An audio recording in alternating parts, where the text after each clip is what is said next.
ఉంగరం గుర్తుకే ఉంగరం గుర్తుకే ఉంగరం గుర్తుంచుకో ఉంగరం గుర్తుంచుకో గుర్తుంచుకో ఉంగరం గుర్తుంచుకో గుర్తుంచుకో ఉంగరం గుర్తుంచుకో ఉంగరం గుర్తుకే. బసవాపురం గ్రామ బీఆర్ఎస్ పార్టీ గ్రామ సర్పంచ్గా బీఆర్ఎస్ పార్టీ సర్పంచ్ అధ్యక్షునిగా బలపరిచినటువంటి మా పైల శేఖర్ రెడ్డి గారి ఆధ్వర్యంలో నాకు టికెట్ ఇవ్వడం జరిగింది.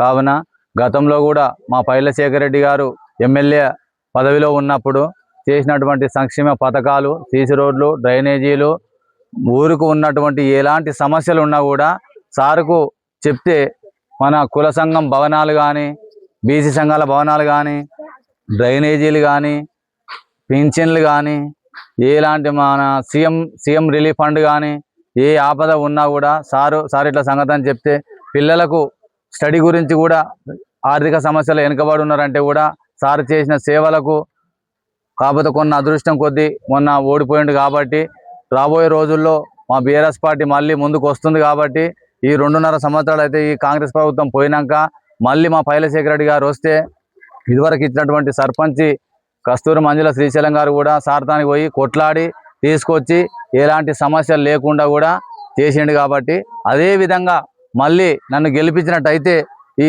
గ్రామం బసవాపురం గ్రామానికి ఎలాంటి సమస్యలు ఉన్నా నేను ముందుకు వచ్చి చేస్తానని చెప్పి ప్రజలు ఆశీర్వదించి నన్ను గ్రామ సర్పంచ్గా చేసినటువంటి సమస్య ఉంటే సర్పంచ్గా చేస్తే ఏ సమస్య ఉన్నా కూడా నేను ముందుకు వచ్చి ప్రజలకు సేవ చేద్దామని చెప్పి ముందుకు వచ్చిన ఈ ఉంగరం గుర్తుకు ఓటేసి గెలిపించగలరని కోరుచున్నాను. స్థానిక సంస్థల ఎన్నికలలో భాగంగా గౌరవ పైల శేఖర్ రెడ్డి గారి ఆదేశాల మేరకు మన బీఆర్ఎస్ పార్టీ బలపరిచిన ఇరవైన సత్యనారాయణ గారి ప్రచారంలో భాగంగా ఇంటింటికి తిరిగితే అందరూ నీరాజనం చెందుతా ఉన్నారు. అందరూ అమూల్యమైన ఓటు వేసి భారీ మెజార్టీతో గెలిపించాలని చూస్తూ ఉన్నారు. ఎప్పుడొస్తే ఎలక్షన్ అని వెయిట్ చేస్తున్నారు. అదేవిధంగా గత పైల శేఖర్ రెడ్డి గారు ఎమ్మెల్యేగా శాసనసభ్యులు ఉన్నప్పుడు, అదేవిధంగా మాజీ సర్పంచ్ కస్తూరి మంజుల శ్రీశైలం గారు ఉన్నప్పుడు ఈ ప్రతి గల్లీ చూసినా కానీ సీసీ రోడ్లు అనేవి, డ్రైనేజీలు అనేది వాళ్ళ ఆధ్వర్యంలో జరిగినాయి. ఎక్కడ కూడా నీటి సమస్య లేదు, ఎక్కడ తాగునీటి సమస్య లేదు, కరెంటు సమస్య లేదు. మోరీలు ఉన్నాయి, డ్రైనేజీలు అయినాయి, సీసీ రోడ్లు అయినాయి. 90% అన్ని అభివృద్ధి చెందింది. అదేవిధంగా ఒక 10% మాత్రం ఉంది. ఆ 10% కింద సత్యనారాయణ గెలిస్తే మేము కంప్లీట్ చేస్తాం. ఆ 10% కింద క్లోజ్ చేస్తాం. ఫంక్షన్ హాల్ కింద దాదాపు పైల శేఖర్ రెడ్డి ఆధ్వర్యంలోనే దాదాపు కంప్లీట్ అయింది. దానికి టాయిలెట్లు, కొన్ని మౌలిక వసతులు లేవు. దాని కింద క్లోజ్ చేసే బాధ్యత సర్పంచ్ గారి దృష్టి తీసుకొని పొద్దుగాల చేసే బాధ్యత మేము తీసుకుంటాం.